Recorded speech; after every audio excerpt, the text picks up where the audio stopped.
Hola, yo soy Last Dragon y en este video vamos a dar la respuesta a esta pregunta que me encontré en uno de los foros de Facebook y pareciera que ha pasado mucho tiempo y que se ha perdido el conocimiento de lo que es el bin FMT, o sea, Binary Format o formatos binarios.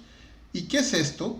Pues es la forma de decirle al kernel cómo tiene que ejecutar lo que quieras que ejecute, cómo lo va a ejecutar. Así de simple, hay que decirle al kernel, esto se ejecuta así. Y ya está, eso es todo. Y pues nada más, vamos a ver cómo se le dice al kernel cómo ejecutar esto. Y no solamente con Java, vamos a hacerlo con Python, con .NET, tal vez con scripts. Y explicar por qué los scripts hacen cosas, se ejecutan. ¿Por qué los scripts se ejecutan a pesar de ser simplemente archivos de texto? Todo esto viene a continuación. Pues vamos ya. Para responder la pregunta, primero tenemos que entender cómo es que Linux ejecuta las cosas. Hay dos formas, uno es por el método mágico y otra por extensión. Esta segunda no es muy conocida porque casi no aplica en Linux, pero no significa que Linux no puede ejecutar cosas por extensión. Lo que pasa es que la mayoría de las veces simplemente solo usamos el método mágico. ¿Pero qué es el método mágico? Cuando nosotros le ponemos un permiso de ejecución a una aplicación, lo único que hacemos es decirle al kernel que este archivo en específico es ejecutable, pero tiene que tener un formato y una forma de ser tratado. Eso lo sabe por medio de un patrón que está en el código compilado.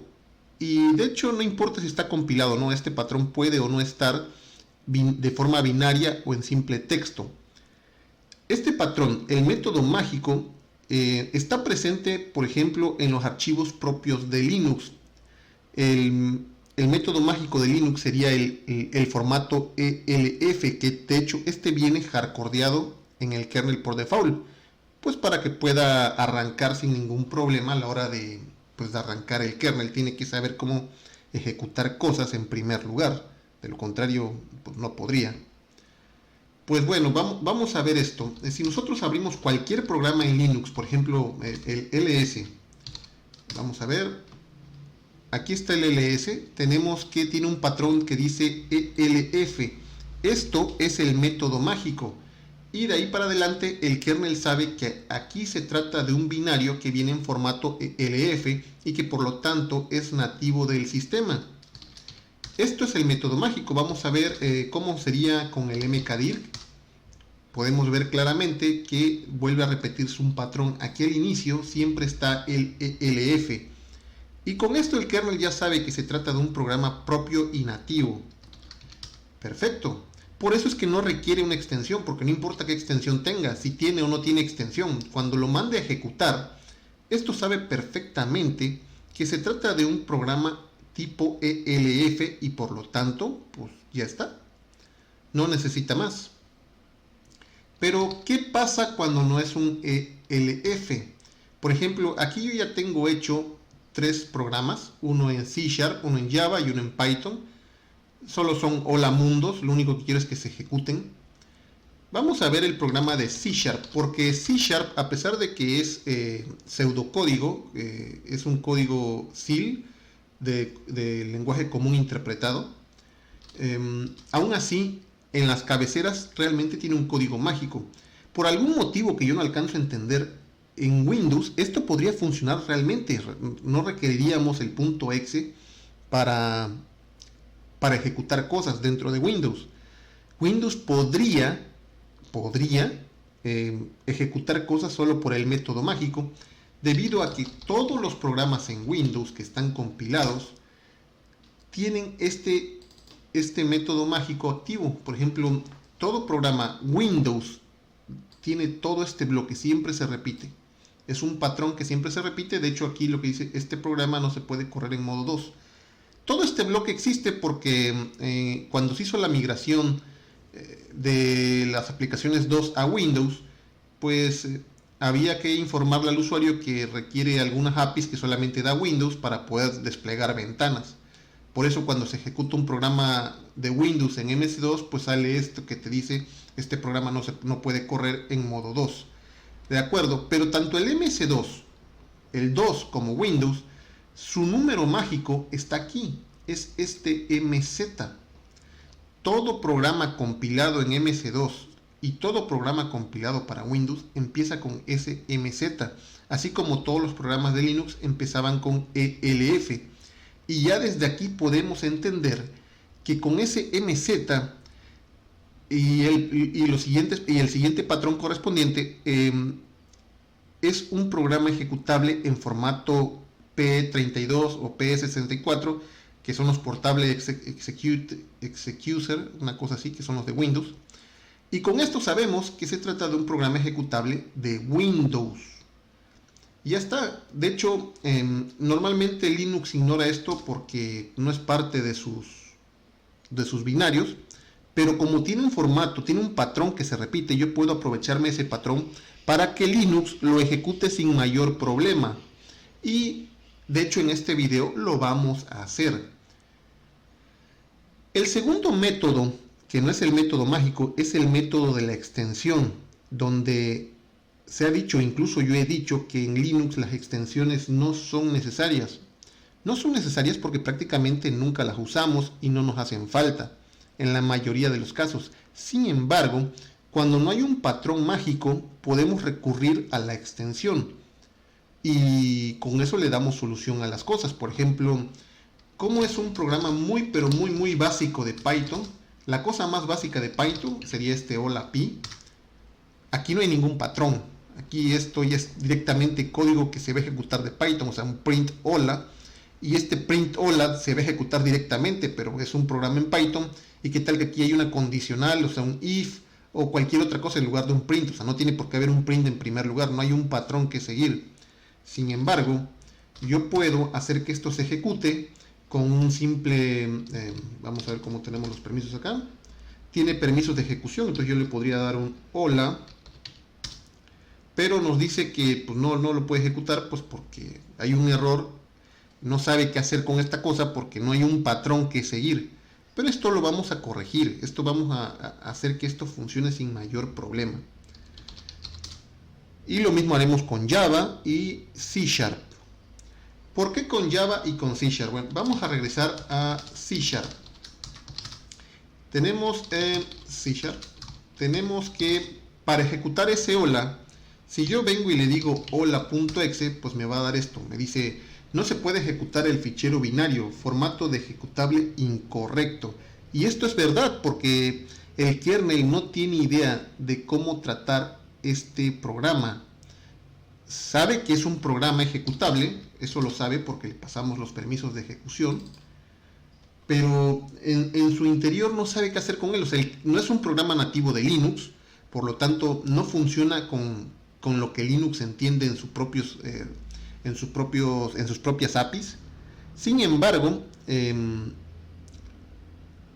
sí existe forma de ejecutarlo. Por ejemplo, aquí si tenemos mono, le podemos decir mono hola.exe y ya está, se ejecuta sin mayor problema. Sin embargo, tuvimos que recurrir a mono.exe o a mono. Y esto es las APIs que hacen que pueda ejecutarse. No solo mono, o sea, podríamos usar, por ejemplo, un programa de Windows, un Win32, con Wine. Y aquí le pondríamos hola.exe. Creo que ahorita no tengo instalado Wine, así que no va a pasar nada. Pero aquí tenemos lo que serían los frameworks, o sea, cómo hacer que Linux ejecute programas de Windows usando un framework como el Wine o como Mono para ejecutarlo. Porque nativamente Linux no lo entiende, sin embargo, yo lo que realmente quiero es poder llamarlo como si se tratase de un programa nativo en Linux, /hola. Ya vimos que si mando a llamar mono, sí se ejecuta, pero si lo quiero mandar a llamar con /, como un programa nativo de Linux, nomás no puedo. Entonces, ¿qué es lo que yo debo de poder hacer aquí? Tengo que decirle le tengo que poder decir a Linux qué es lo que va a hacer. Y eso lo voy a hacer por medio del bin FMT, o sea, bin format o formato binario. ¿Qué es el formato binario? Pues es como dijimos, podemos simplemente recurrir al método mágico si es que hay un patrón. Ahorita lo vamos a ver con esta línea. Tenemos esto. Le estamos diciendo aquí que vamos a inyectar esta línea en este archivo que es de kernel, que es el bin fmnt. Le estamos diciendo, mira, quiero que crees un bloque de código que se llame .net.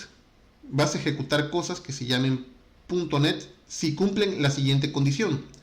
Vas a buscar el método mágico, y en ese método mágico el patrón que estás buscando es mz, lo que vimos hace un rato. Todo programa de Windows o de MC2 empieza con mz. Y si cumple con eso, si cumple que es un mz, o sea que tiene un patrón de que es un binario pero de Windows, en este caso específico lo que vas a hacer es mandar llamar a el mono y lo vas a ejecutar, y todo esto se va a registrar en el kernel por medio de este archivo que está aquí. Esto es lo que registra el método mágico en el kernel, y pues se va a ejecutar. Es muy sencillo, básicamente le pongo un nombre, el método que va a ser por método mágico, el patrón que se busca en el binario, y si se cumple esta condición, entonces se lanza el framework mono y ya está. Es súper sencillo. Vamos a darle. Vemos que no nos marcó ningún error. ¿Y qué va a pasar ahora? Pues bien, la forma correcta de ejecutarlo, como vimos, es mono hola.exe. Y ya está. Es la forma correcta. Pero ahora le vamos a decir como si se tratase de una aplicación de el propio Linux. Linux ya sabe qué hacer. Ya entiende que cuando se encuentre con este tipo de archivos que contienen estos patrones que llamamos mágicos, pues ya sabe lo que tiene que hacer. Entonces aquí le decimos hola.exe y ya está. Se ejecuta como si se tratase de un binario nativo de Linux. Y lo bonito de esto es que se lo puedes aplicar a cualquier cosa, a un script, un script de PHP, de Perl, de Python, de hecho de Bash, a eso llegaremos después. Y ya está, o sea, qué fácil fue. Ahora, con esto ya solucionamos el método mágico, pero ¿qué pasa, por ejemplo, con Python? Tenemos que Python, aquí, como dije, no hay un patrón. Y la forma de ejecutar esto sería decirle Python hola pi, y aquí pues se va a ejecutar. Y está, pues es lo correcto, es lo normal. Pero, ¿qué pasa si yo quiero hacer esto? ¿Cómo soluciono esto? Pues lo vamos a solucionar de la misma manera. ¿Qué es lo que necesitamos para ejecutar un Python? Necesitamos su framework. Vamos a buscarlo, ¿ok? ¿Cuál es el framework? Where is de Python? Python 3, supongo. Aquí está. Hay varios. Python 3.9 es la versión, o directamente Python. Muy bien. Ya tenemos la ruta del framework que ejecuta esta cosa de Python. Perfecto. Entonces vamos a requerir un bin format, pero esta vez no hay un patrón.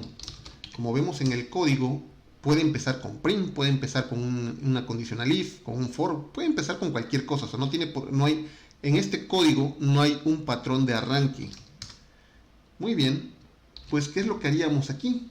Vamos a crear otro bloque de formato binario, y le vamos a decir, mira, tú te vas a llamar Python.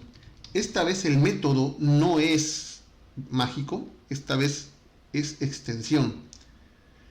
¿Y cuál es la extensión que tú tienes que revisar? Pues la que termine con .pi, como aquí. Termina con .pi, entonces la extensión a la que tú tienes que estar pendiente es la extensión pi. ¿Y qué vas a hacer cuando encuentres un archivo que tiene una extensión pi? Pues lo que vas a hacer es mandar llamar su framework, que está almacenado en userbin Python 3.9. Y eso es todo, así de sencillo. ¿Y dónde vas a guardar esto? Pues en proxies, file system, bin fmnt-misc. y en registro, o sea, regístralo ahí para que el kernel tenga idea de lo que tiene que hacer cada vez que se encuentre con un archivo .py. Vamos a darle enter. No marcó ningún error, perfecto. Entonces, ahora tenemos que sí tiene permisos de ejecución, sí los tiene. Y lo que queremos es que se ejecute de forma nativa, como lo haría cualquier programa de Linux. Entonces es // hola.py. Perfecto. Pareciera que es nativo. Nosotros no tuvimos que mandar a llamar Python y luego pasarle el archivo hola.py. Lo hicimos como si se tratara de un binario nativo de Linux. Y ya está. Qué fácil, ¿no?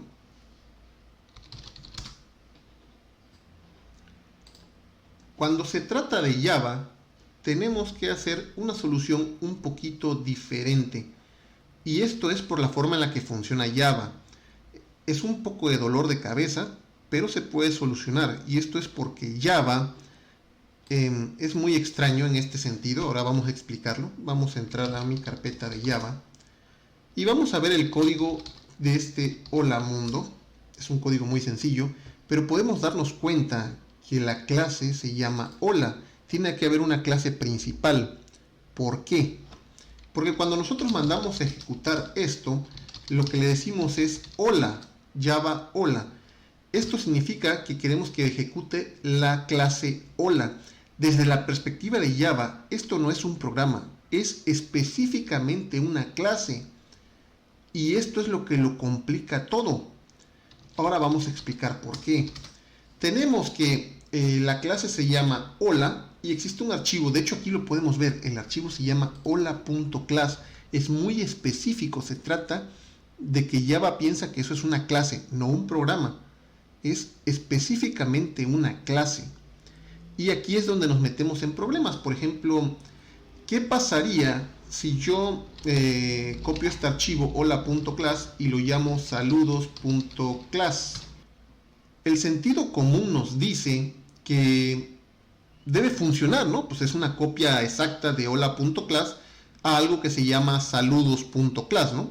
Si fuese un programa de Linux o un programa en Windows, no pasaría nada diferente, simplemente es un archivo que se llama diferente. Pues lo cierto es que no.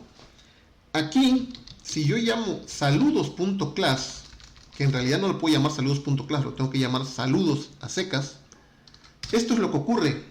Dice, no se ha encontrado o cargado una clase principal que se llame saludos.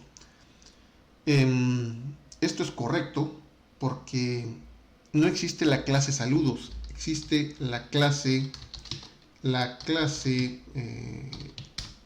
hola, la que está aquí, y no se llama saludos, porque como dije hace un momento, para Java esto no es un programa, es una clase, específicamente una clase, y nunca deja de tratarla como si tratara una clase. ¿Por qué cuando llamamos a la ejecución? ¿Por qué cuando llamamos la ejecución ponemos, por ejemplo, Java, ponemos hola a secas y funciona? Pero si ponemos hola.class, que sería el archivo, no va a funcionar. Pues no va a funcionar porque la clase no se llama hola.class. Para que esto funcionara, necesitaríamos editar el código y decirle que esta clase se llama hola.class. Y así podría funcionar. Sin embargo, lo que va a ocurrir es que también va a ocurrir un error. Porque va a esperar que exista un archivo que se llame hola.class.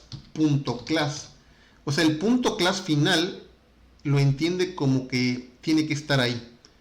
Y si nosotros le ponemos en la clase hola.class, espera que exista un archivo que se llame hola.class. Y ese class solamente está ahí para que el JIT sepa dónde va a encontrar la clase que va a ejecutar y que no es parte del nombre del archivo, eso se lo pone él.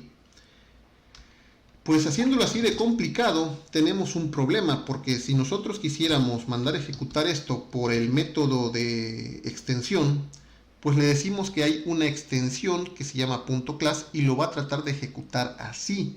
El problema es que, como ya vimos, si lo queremos ejecutar así, Java hola.class, pues esto pues también manda un error. Tiene que ser ejecutado específicamente así. ¿Qué podemos hacer al respecto? Pues lo que se puede hacer es crear una especie de wrapper, o literalmente un wrapper. Yo ya tengo escrito uno. Mi wrapper es este, lo he llamado, como siempre que nunca me quiebro la cabeza con los nombres, Java renombrar. Este es mi wrapper. ¿Y qué es lo que hace Java renombrar? Pues es un shell, es un script de shell. Y este script de shell, cuando recibe el archivo, de Java, lo que hace es que recibe un archivo .class, que sería el archivo clase. Lo que hace es tratarlo, o sea, le quita cosas, le quita el punto diagonal y le quita el punto class. Y luego manda al framework, a Java, ya con la cadena modificada como simplemente hola o saludos, pero sin el punto class y sin el punto diagonal. ¿Por qué sin el punto diagonal? Bueno, pues porque desde la perspectiva de Java, si yo hago esto, hola.class, lo que va a recibir el compilador, digo el JIT, lo que va a recibir va a ser un java.hola.class, y esto también va a marcar error. Entonces, lo que hace ese Java renombrar es que toma todo esto, punto diagonal hola.class, le quita esto, le quita el punto diagonal, le quita el punto class, o sea que esto queda así. Una vez que lo ha tratado, esto queda completamente así, y luego ejecuta Java hola, y ya está. Vamos a ver si esto es cierto, si lo podemos hacer. Volvemos a usar el bin format. ¿Y qué tenemos aquí en esta línea? Es un bloque que se va a llamar Java. El método es por extensión. La extensión va a ser class, un punto class. Pero aquí no estamos llamando directamente a Java, a lo que sería Java, porque lo que necesitamos es, pues necesitamos evitar que el archivo hola.class se llame .class y tenemos que quitarle el punto diagonal. Entonces primero lo vamos a mandar a filtrar por medio de este Java renombrar, que adentro ya tiene la línea necesaria para mandar a ejecutar el Java, y lo registramos en el mismo lugar, que es proxy file system bin format, y lo registramos aquí. Vamos a ver si esto realmente funciona. Le damos enter y ya debemos tener el método registrado, este bin fmt, para poder ejecutar directamente el hola.class. Vamos a ver si es cierto. ¿Tiene permisos de ejecución? Pues sí, si los tiene, aquí están. Eso significa que como tiene permisos de ejecución, yo debo de poder hacer lo siguiente: punto diagonal hola.class, que es un archivo de Java, y le vamos a dar enter y veremos qué sucede. Ahí está, se ha ejecutado sin mayor problemas. Ahora sí, como si fuese un programa nativo de Linux.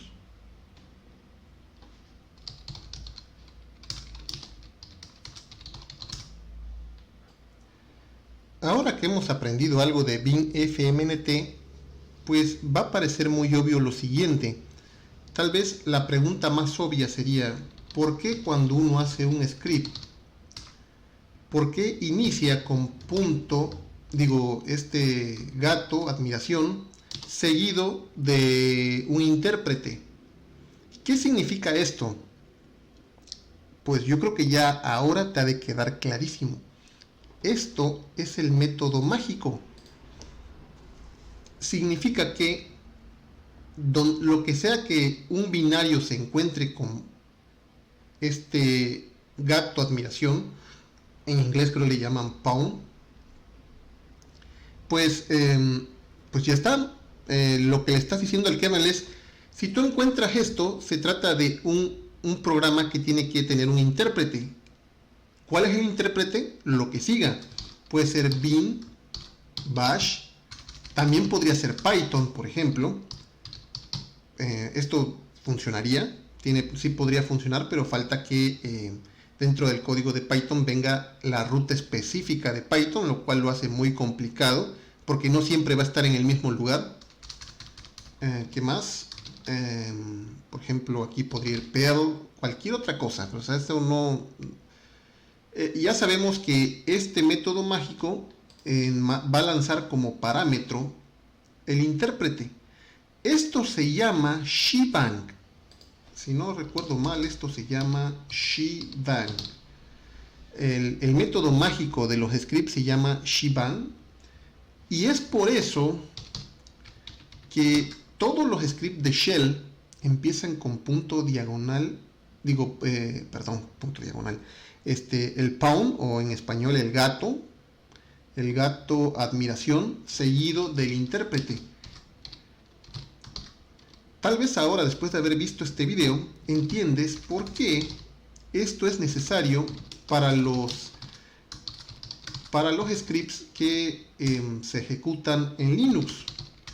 De esta manera yo puedo darle permisos de ejecución a script y ahora puedo usar punto diagonal script y ya está, como si fuera un programa nativo con el método mágico. Ahora, ¿cuándo lo hicimos? Pues nosotros no lo hicimos. Así como viene hardcodeado el ELF en el código del kernel, también viene hardcodeado el shebang.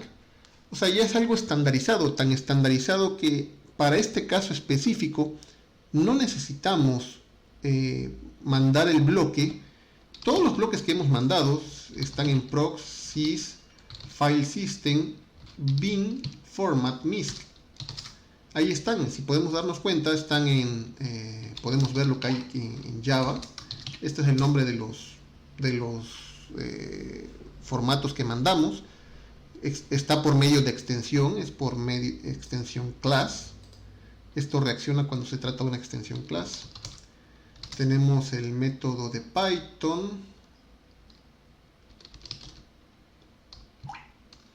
Aquí debe estar el de .NET. Lo que pasa es que en Linux, pues los .NET, los puntos se ocultan, ¿no? No es que no esté ahí. Simplemente se está siguiendo la regla de que si un archivo empieza por punto, pues se oculta. Vamos a ver qué hay en .NET. Aquí podemos verlo, que es el método mágico. Esto debe ser el MZ en hexa. Y el intérprete que se manda a llamar, pues es directamente mono. En este caso, porque sabemos que es una aplicación de .NET. Lo mismo podríamos hacer con una aplicación de Windows, que no es .NET, sino es Wine.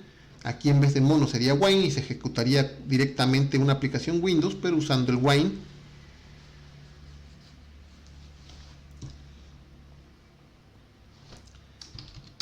Entonces, pues esto viene hardcodeado dentro del kernel, el shebang, y el formato ELF, por lo tanto no hace falta declararlo, eso ya viene en el kernel, de forma de que no tenemos que hacerlo nosotros, pero con lo que acabamos de hacer, pues queda claro la manera en la que funciona, o sea, el por qué. Por si alguna vez te habías preguntado por qué había que hacer esto, qué sentido tenía hacerlo en los scripts, pues ahora ya lo sabes. Como digo yo, si no lo sabías, ahora ya lo sabes. Porque las cosas no se hacen a lo bruto, o sea, siempre hay un porqué. Ahora tal vez te quede claro que hay un método mágico para los scripts, que es ese shebang. Ahora, ¿qué pasaría si ya no quiero que esto suceda? O sea, que regresar a la normalidad, pues le mando un -1 al status. Esto lo que va a hacer es borrar todos los bloques que he mandado. Y aquí podemos ver que ya no están. Ya no están los bloques y por lo tanto si yo vengo acá y le digo en Java, le digo .hola class, pues ya no pasa nada. Ya de nuevo te dice que no sabe qué hacer con ese formato. A menos de que le vuelva a decir en su bin fmt, registre un bloque que sepa cómo tratar ese archivo .class. Y pues así es como se ejecutan cosas que parece que son nativas de Linux. O sea, simplemente le estamos diciendo cómo tratar un formato de archivo, ya sea por el método mágico o por el método de extensión. Espero que esta información te haya servido para entender cómo funcionan las cosas a la hora de ejecutar programas en Linux, pues esto es lo que ocurre realmente. Así es como el kernel sabe cómo debe tratar los programas, no importa si estos son scripts de ejecución, no importa si son binarios compilados o interpretados, eso no tiene ninguna importancia. Lo único que importa es que el kernel sepa cómo los tiene que ejecutar y una vez que lo sabe, pues simplemente los ejecuta. Tan simple como eso.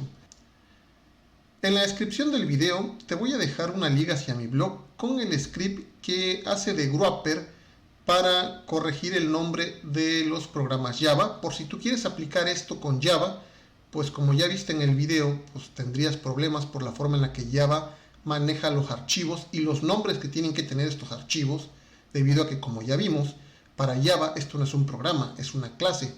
Aunque nosotros tratemos de tratarlo como un programa, pues bien, esto no importa. En mi blog voy a dejar este script que usé para limpiar el nombre del archivo y de esta manera lo puedas ejecutar con el binfmt. Pues si no lo sabías, ahora ya lo sabes. Si gustas seguir recibiendo información de este tipo, por favor suscríbete al canal y activa las notificaciones. Puedes seguirme en Twitter en LastDragonMX o leer mi blog en www.lastdragon.net. De igual forma, en la descripción del video te voy a dejar una liga hacia nuestro grupo de Telegram.